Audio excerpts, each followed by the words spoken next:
I'm going to present from here.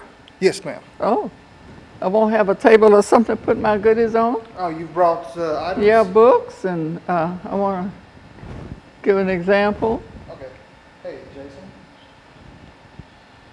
Books and what else? Just books? I have a 200-year-old pipe stem, and read. All of that is significant to my message. Are you going? Yeah. Our director's going to come out here and we'll go figure it out. Are you going to present throughout the whole show, or are you going to do it all in one segment? No, I'm going to talk about the book and what's in the book, how it came to be. What we might do is move that table over here and set everything up.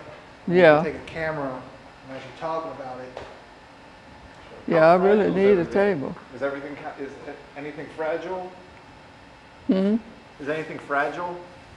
No, you know, like breakable? Yeah. No.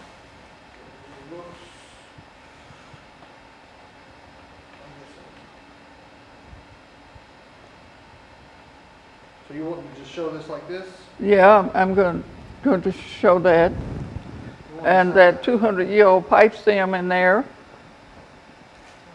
And a corn cob. I'm going to illustrate how you use how they used to make pipes out of corn cobs. And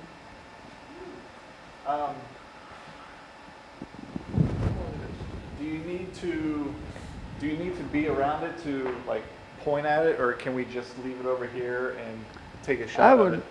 I would have thought that there'd be a table down in front, or Dr. Haney and I would be sitting at a table, but whatever way you work it out.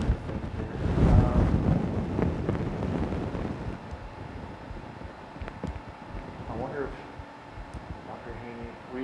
if Dr. Haney wants, we can move that over. He used to have a table and sort of a studio with a couch and everything. Things have changed, haven't they? Oh yeah. Yeah, that was 4 years ago. We made this transition. Oh, so what do you do now? We You just sit here and talk? Yeah, we're just strictly news now. Where we used to be the more of the entertainment kind of programming, now we're just news. So we have to make the adjustments when this type of stuff comes in.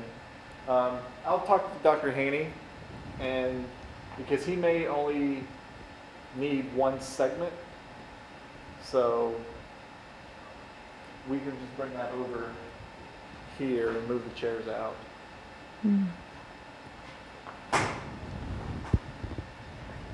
Dr. Haney? Oh, we're doing all right today? Yes, sir. She has some stuff here that she wants to show. I brought my artifacts along. I thought we would be sitting at a couch in front of a coffee table or something. If you want, I know in that first segment you just like to get her background information and all that stuff, so you can do that. And then in the second segment, if you want, we can bring the table over. And then you can have that whole second segment, or the third, whatever segment you want. We'll bring it over so you guys can talk about that stuff. Okay, well let's. You let me know what you want here. What do you want, Dr. Young? These artifacts I have are significant to the contents and the history of this work. So if there was a table or something on which I could display these or reach over and get them and show them up. Do we have a table in anything? It would be that right there. Oh, that okay. Yeah. Well, and like I said, we can move that table. We have a certain spot for it here. Okay. So if you want to go with your first segment as normal, okay. You're sitting here. Yeah. Okay. We'll go to commercial break, and then when you come back, the table will already be here. Okay. And then you guys can go on and talk about. Okay, very good. That's what we'll do. We'll do background, that kind of information for that first 6 segment, and then after that we'll have them to bring the table out. Okay. And then we'll start that second 8 minutes with that as a prop. Okay. And what you'll be able to reach over and touch some of the things, or what? How do? Yes, if they're in a close by. Yeah, we'll bring. Oh yeah. We'll actually move the chairs out and everything. I guess the real question is, do you want that in the second segment or the third segment? The last segment. I think it might be best to have it in the last segment. Because after the last segment, we'll be through. It gives you more time to go through that stuff in the last segment. Yeah, that 10-minute, yeah. Yeah, we'll do it the last segment. Yeah, no problem. And so what we'll do, we'll have that first 6 minutes of the show. Okay, what are you going to do in the first 6 minutes? Background, education, about you. Background, education, experience. You see, you tell me who you are, you were born, whenever, and etc. You got 6 minutes. Okay. And that'll give you an opportunity to talk about whatever for 6 minutes. Right. You see, and then we'll have our first commercial break. And then we'll have a break for 2 minutes, then we'll come back to you again for 2 minutes. I mean, for 8 minutes, an 8-minute segment, talking about just the book and how we put it together. That's right. And then the last 10 minutes, we'll have the table out. And that'll give you an opportunity to reach out and touch some of the artifacts and etc. How does that sound? That'll work. There's nothing awkward about it, is there? Well, I go with the flow. Well, the flow might be better. But that's separating the artifacts from the discussion of the book. Well, you want to separate the artifacts from the discussion? No, I don't. Oh, well, when do you think we ought to bring it out then? Right after the. After the first segment? Okay. Well, and I tell why I wrote the book and how I wrote it and why it's significant. So we'll get into a discussion of the book. Right. During that second segment. But the first segment will be background, education, experience about you and whatever. Okay. All right? And then when we come back during that second segment, we'll start talking about the book, 30, I think it's 30 years of bondage. No, Many Roads Travel. Many Roads Travel. And see, here's what is significant. This is why early on I wanted to get into. I've written so many books. I've written 14.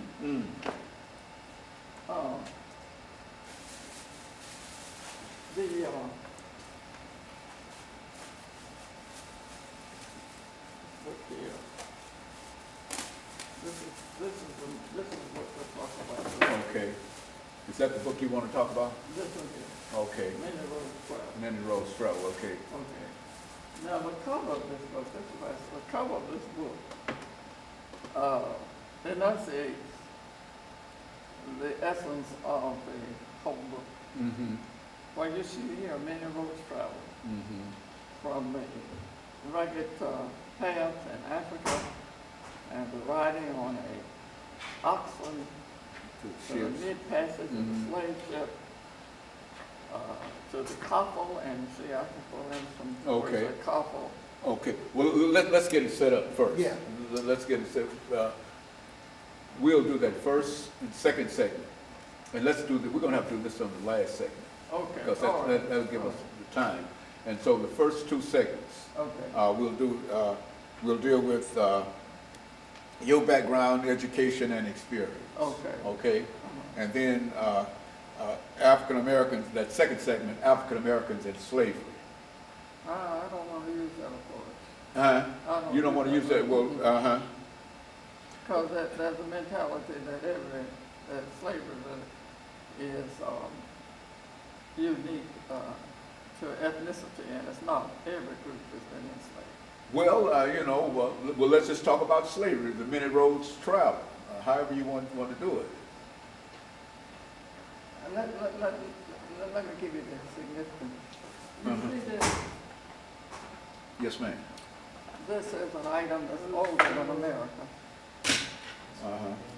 That is a pipe stem, which was once a reed like this. It belonged to this woman, grandfather. Do what?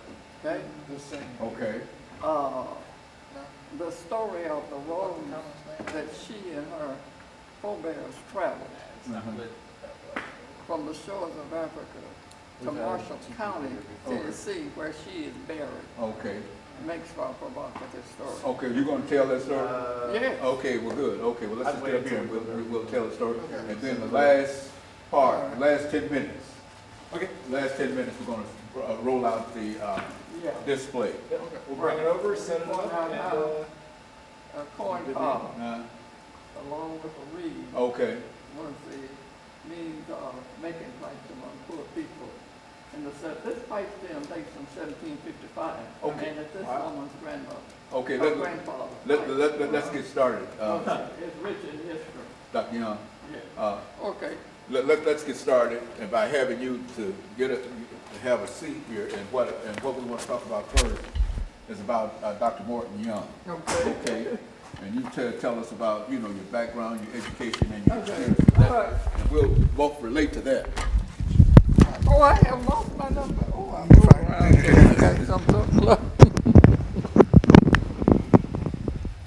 I jumped up and disrupted that. You're fine. And that should be fine. Okay. Okay, now. Okay, so Dr. Morton Young, what we'll do, Tommy Morton Young, all right? What we'll do, Dr. Young, is to Morton Young. That's the way you want to do the last. Dr. Morton Young. Yeah. Okay, Dr. Morton Young. That's the way we'll do that. What we'd like to do, Dr. Morton Young, is to do the first 6 minutes, dealing with your background, education, and experiences. That's 6 minutes. You got 6 minutes to talk about that. And all I'll do is let's talk about your background, your education, and your experience. Then you start. My name is Dr. Tommy Morton Young. I was born. And then for the next 6 minutes, tell me something about yourself, okay? And then we'll call an end to that part. Then we'll have 8 minutes for that second part, and we'll talk about the book. This is where you want to introduce the book. You're about born 20 years in bondage. Yes. Okay, you talk about that. Okay, that'll be 8 minutes. Yes. And then we'll end that, and then we'll bring out the display. And then you talk about the display. How does that sound? Okay. Okay, very good. Okay. Okay, anytime we're ready now. See, I've got. Mic check, man. Okay. Say your name and count to 10, so we can make sure you can hear Mike. Mike check. What about it? Check your mic. Oh. Just count to 10 for me. No, you don't have to bother. Just hold it down. You just got to say your name and count to 10. Oh, my name. Yeah, you don't I'm have to pay Dr. attention to the mic. Tommy Morton Young. Yeah, just And put. just count to 10. Just now. She good. No. Okay. You're good.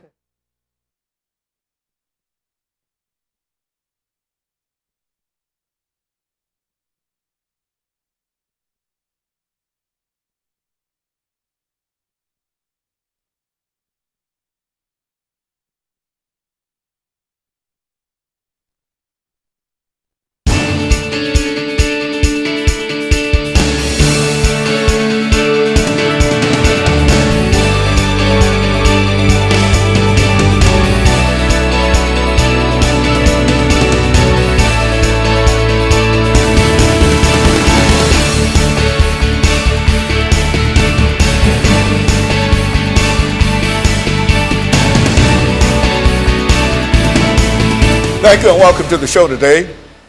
The topic today has to do with Dr. Tommy Morton Young, who has quite a bit of information in reference to the institution of slavery and has published 14 or 15 different books dealing with the African American experience in the United States. And so what we'd like to do today, Dr. Young, is to have you to give us some information about your background, your education, and some of your experiences, and we will do this for about 6 minutes, and then we'll have our first commercial break, and then we'll come back and we'll deal with the book, with your book, one of your many books, and then after that 8-minute segment, we'll come back and we'll deal with some of the displays and some of the artifacts that you have dated back to the institution of slavery, and then we'll have an opportunity to deal with those artifacts and that display for the last 10 minutes of the show, and then we'll be able to end this show for today.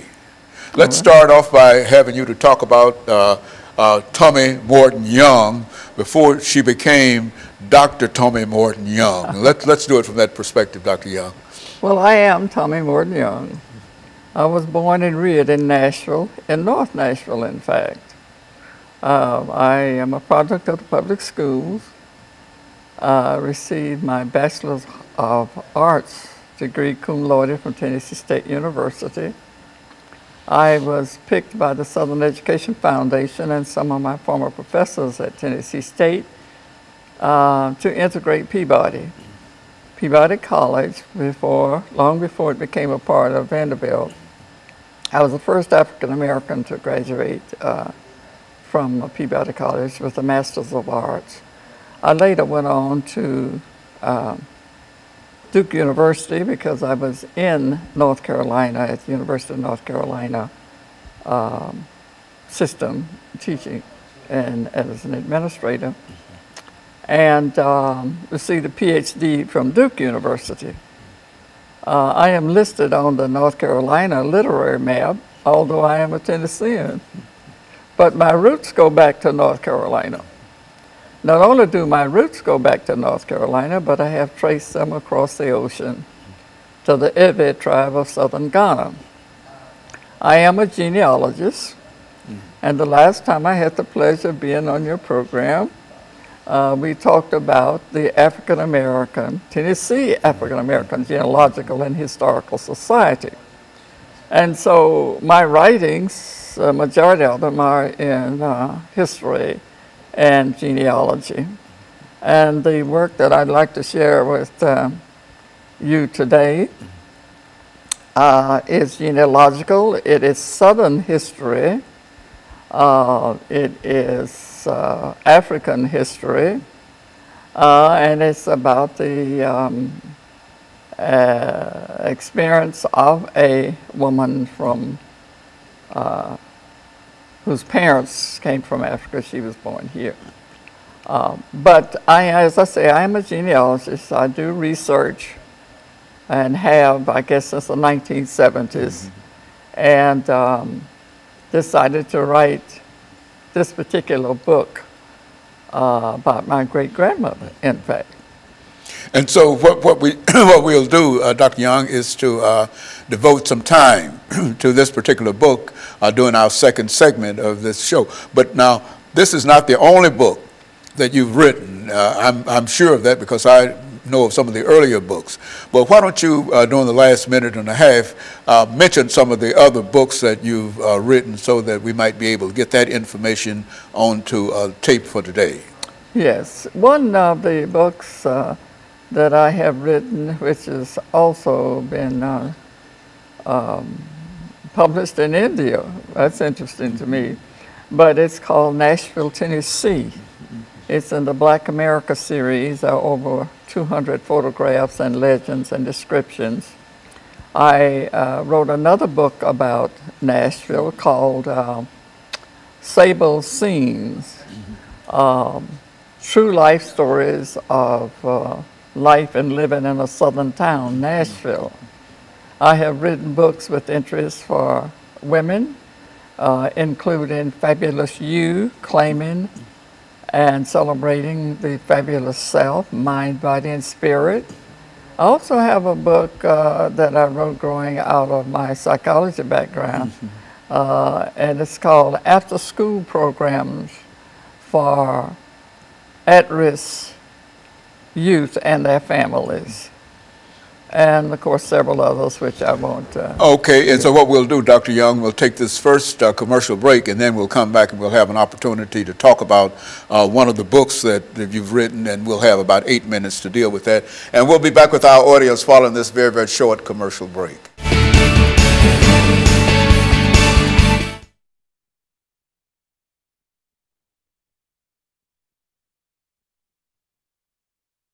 This segment, this segment that's coming up is with the book. So, do you want the books to pick up and show? Because yes, I can pick the book up and hold it. Hey, I won't bring this little here. Yeah. And so what he's going to do is make a display so that we can put your book on display, and you don't have to hold it. You can talk about it there. Good. Yeah, that's good, Phil. Yeah, and I have a little stand that I can put the book on. I came prepared. Well, what? Let's see, I believe, yeah, that's it. Oh, he has a stand. Good. Excellent. Is this the only one you need? That's the only one we got. Okay, all right. Okay, and so what they'll do, they'll get a shot of that, and then while we're talking, they'll be able to project it on the screen, Right. so we don't have to worry about that. You don't have to hold it or anything, Okay. and it'll be shown. There's a photograph of, yes, that if you could show, This? yeah.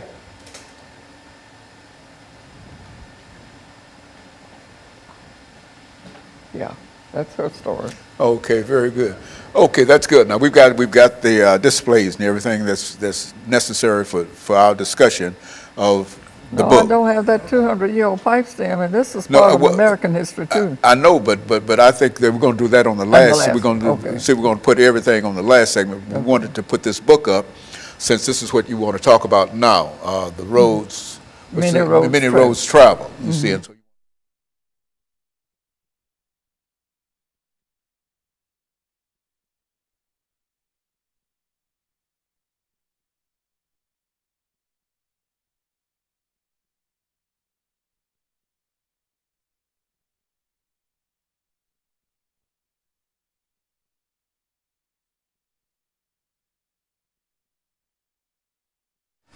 thank you and welcome back to the second segment of the show for today. We're talking to Dr. Tommy Morton Young, and she's giving us some information relative to her ancestors and some of the things that were important in terms of the African experience in the United States. And I think, Dr. Young, you would like to say something about the book that you have recently published called Many Roads Travel. I think that we have a display in reference to that. Why don't you talk about that book and some of the things that you feel that are associated with that? Yes.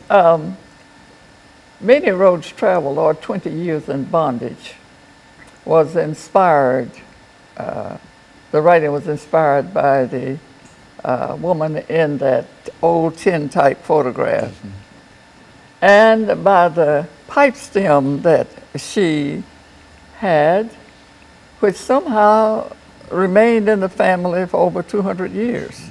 That pipe stem is older than America.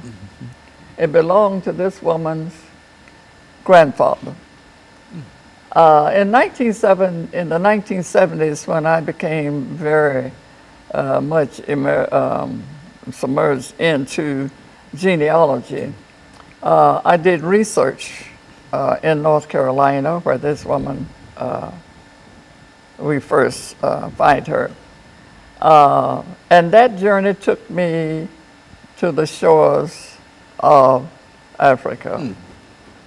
The book is historical fiction, which means it is a creative reconstruction of events, people, and places.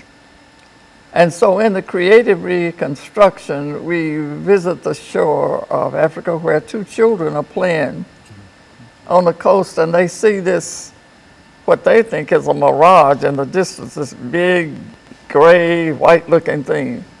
But it is not. It is a slave ship. And they are free and happy and carefree and romping in the sand. And they end up on that ship being captured. This story takes the reader across the Pacific Ocean and onto that ship where, according to the Kirkus Book Review, the whole book is filled with hard truths and is a heartfelt read. I don't think you could find a writing that would be more intense and informative than this 6 weeks trip that this young woman endured. On to Baltimore, on to Norfolk, and finally to North Carolina, to the Piedmont. And there, the little town of Lincolnton, North Carolina, a free black community was established.